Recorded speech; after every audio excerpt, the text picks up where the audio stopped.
Apple TV, must-see TV, and Emmy nominations coming up on They Call Me Baba Booey.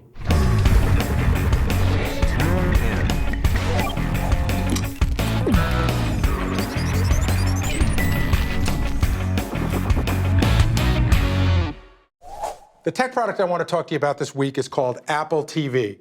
Now, I think Apple TV is a very misunderstood product, but if you own an iPad or an iPhone or any kind of Apple product, to me, this is a must-own product. It's a way to integrate all your stuff and bring it up on the big screen. Now, the first thing that people don't understand about it is it's $99. It's a one-time payment. You buy it, you own it. There's no monthly fee. And I know a lot of people get caught up in, I don't want to add another fee to my life. This doesn't do that. The other thing that I love about it is it's really insanely easy to hook up. As you can see, this is the power cord in. This is the HDMI that goes in right to your television, and it's wireless. If you needed to hook an Ethernet connection in here, there's a port right here. Once you're hooked up, you have access to iTunes, which is movies and TV shows right away. So as we look over here, you go over to movies, and there you go. The Hunger Games, Dictator, all the current movies that you're looking for are waiting for you right there. If you want to watch some TV shows, Breaking Bad, Homeland, Doctor Who, Boardwalk Empire, it's all there. All the music that's on your computer, if it's in the cloud, you could send it right up here. So if you were having a party or doing something, you wanted to play music in that room, it's easy to do. This icon here that says computers, at my house, I have it hooked up to a 2 terabyte hard drive. So all the stuff that I've ripped to my computer, whether it's my DVDs or my home movies, is all waiting for me right there. Here are a couple of other apps on here that I think you'll like. There's Netflix, there's Hulu Plus. Most important, you gotta have YouTube, Vimeo. If you're a sports fan, and a lot of people say, well, I need my sports, you've got MLB.com, you've got NBA, and of course, hockey. Also, you can wirelessly connect from your phone if you're all on the same network. So here's a picture of They Call Me Baba Booey, and I'm on the same network as we are here. So I tap it, and I tap it again, and I tell it I want it to go to Apple TV, and there it is. It just pops right up. I love when my kids and their friends come over, and they're always jockeying to put up their football videos or their skateboarding videos to see who's got the coolest thing. The one glaring omission that I miss is they don't have HBO Go. That's on a very similar device called Roku. We'll talk about that in a couple of weeks. Again, it's really inexpensive. It's a way to integrate all of your stuff onto the big screen.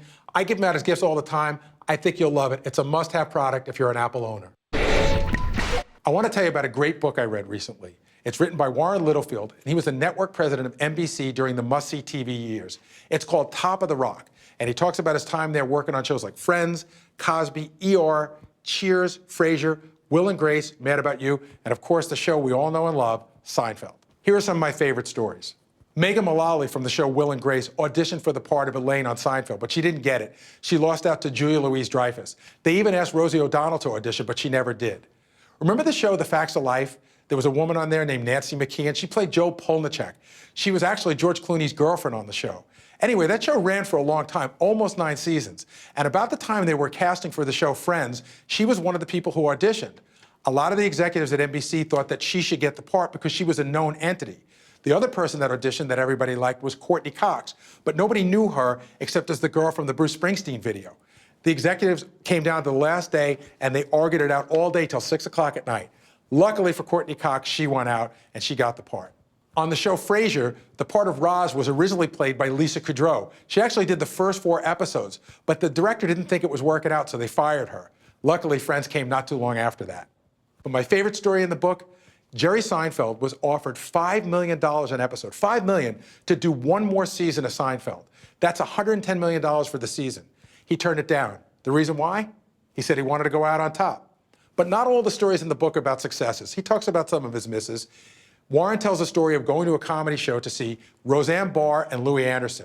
He ended up signing Louis Anderson to a deal. He didn't think Roseanne was that funny.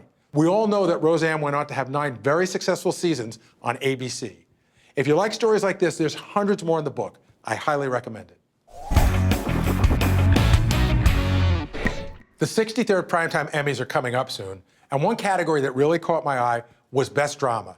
Here are the nominees: Boardwalk Empire and Game of Thrones, which are both on HBO, Mad Men and Breaking Bad, which are both on AMC, Homeland, which is on Showtime, and Downton Abbey, which is on PBS.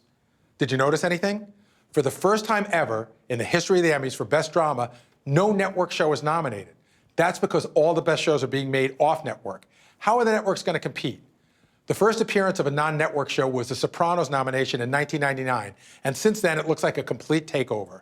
I was at a Comic-Con a few months ago, and I went to the panel for the show Shameless, and I saw the actor William H. Macy, and he said, "I think we're in the golden age of television," and I tend to agree with him. There's so many great shows being made on so many different channels. How can the networks compete? Is this the end of network television? Stay tuned. Thanks for joining me this week. If you have anything you'd like me to review or talk about, please follow me on Twitter at Robert A. Booey. That's all for this week on They Call Me Baba Booey.